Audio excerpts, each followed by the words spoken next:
ഈ ചെറിയ വട കൊടുത്ത് വലിയ വട വാങ്ങുക നിങ്ങൾ കേട്ടിട്ടില്ലേ? നിങ്ങൾ ഈ വീഡിയോ ഒന്ന് കണ്ടു നോക്ക്. What did he say? Go back to Morocco. Go back to Morocco or Tunisia? Yeah. Why would you say that? It's so disrespectful. I was born Tunisia. here. I was born here. Were you born here? Well, Oh, it yes, I was born here. doesn't look like Yeah, it to have me. some respect. I've paid my taxes. I'm very respectful. Don't ever disrespect me like that. It serves you right. It serves me right. Do not ever disrespect me like that. Where, are you British? It serves you right. Are you British yourself? I don't want to. Are you speak born with here? you. Don't shout at me. Don't disrespect me. That was racist what you said. Go back to where you come from. I was born here, okay? Don't ever disrespect me like that. Okay? Have some respect. You probably weren't even born here yourself. Well, you're not okay? speaking to me. Because of what you just said. Respectfully, It was okay? very, very disrespectful. Don't ever talk to anyone like that. Who do you think you are? You're shouting at Don't me. ever talk to anyone like that. Right, I'm going to speak to.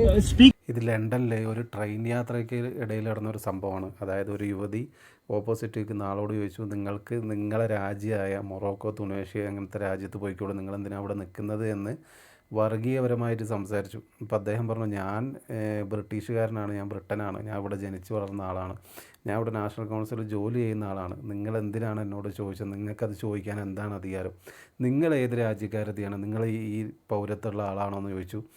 അവർക്ക് അത് തെളിയിക്കാൻ പറ്റിയില്ല. പിന്നെ അദ്ദേഹം പറഞ്ഞു, ഇവർ മറുപടി കൊടുത്തില്ല. പിന്നെ അദ്ദേഹം പറഞ്ഞു, ഞാൻ പോലീസിനെ വിളിക്കും, നിങ്ങളങ്ങനെ ഒരാളോടും ഇൻറെസ്പെക്റ്റായിട്ട് പെരുമാറാൻ പറ്റില്ല, നിങ്ങൾക്കത് ചോദിക്കാനുള്ള യാതൊരു അധികാരവും ഇല്ല എന്ന് പറഞ്ഞു. പോലീസ് വന്നു, കേസായി. ഇവരെ ഹിസ്റ്ററി പരിശോധിച്ചപ്പോൾ ഇവർക്ക് പൗരത്വമല്ല, ഇവർ മറ്റൊരു രാജ്യക്കാരിയാണ്. വല്ല കാര്യം ഉണ്ടായിരുന്നു നിങ്ങൾക്ക്? ജോലി ചെയ്യാൻ പോവുക, അല്ലെങ്കിൽ പഠിക്കാൻ പോവുക, താമസിക്കാൻ പോവുക, അവിടെ നിൽക്കുക. പിന്നെ ഈ ഓപ്പോസിറ്റുള്ള ആളെ രൂപവും അവരെ ഇതും കണ്ടിട്ട് ചൊറിയാൻ നിൽക്കേണ്ട എന്തെങ്കിലും ആവശ്യമുണ്ടോ?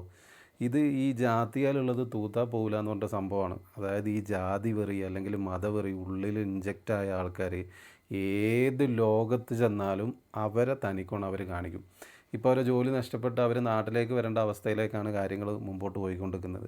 നമുക്ക് എന്തിൻ്റെ ആവശ്യം? ഇപ്പം ഇവിടെ തന്നെ, ഇപ്പം ഞാൻ സൗദിയിലാണ് നിൽക്കുന്നത്, ഇവിടെ ഒരുപാട് ആൾക്കാരുണ്ട്. ഇത് മുസ്ലിം രാജ്യമാണ്, ബാക്കിയുള്ള കാര്യങ്ങളും എല്ലാവർക്കും അറിയാം. പക്ഷേ ഇവിടെ ഹിന്ദുക്കളുണ്ട്, മുസ്ലിംസ് ഉണ്ട്, ക്രിസ്ത്യൻസ് ഉണ്ട്, ഈ എല്ലാവരും അജ്നബികളാണ്.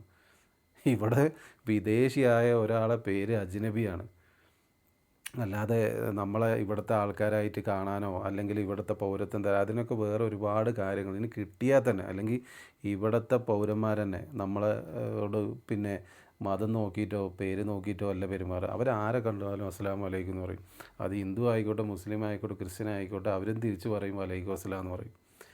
അത് ഒരിക്കലും നമ്മളോട് ജാതി ചോദിക്കുകയോ മതം ചോദിക്കുകയോ ഒന്നും പിന്നെ അതിൻ്റെ ആവശ്യമില്ല. അതിൻ്റെ ആവശ്യം നമുക്ക് ഒരാളോട് ചോദിക്കേണ്ട ആവശ്യമില്ല, അവർക്കും ചോദിക്കേണ്ട ആവശ്യമില്ല.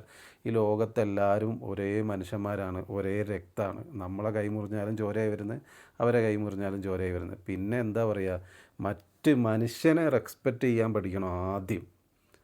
അത് നമ്മളെ ജനറ്റിക്കിൽ നിന്ന് കിട്ടുന്നതാണ്. അത് കിട്ടാത്ത ആൾക്കാരാണ് ഇങ്ങനെ വഴിയരികിൽ അപമാനിക്കപ്പെടുന്നതും എല്ലാം നഷ്ടപ്പെട്ട് തിരിച്ചു വരേണ്ടി വരിക. അതുകൊണ്ട് ശ്രദ്ധിക്കുക. നമുക്കൊരു പൊസിഷൻ കിട്ടിക്കഴിഞ്ഞാൽ, അല്ലെങ്കിൽ ഒരു രാജ്യത്ത് നല്ലൊരു ശമ്പളവും അല്ലെങ്കിൽ ജോലിയും കിട്ടിക്കഴിഞ്ഞാൽ അതുമായിട്ട് മുമ്പോട്ട് പോകാൻ ശ്രമിക്കുക. എല്ലാ മനുഷ്യരെയും സഹോദരന്മാരായിട്ട് കാണുക.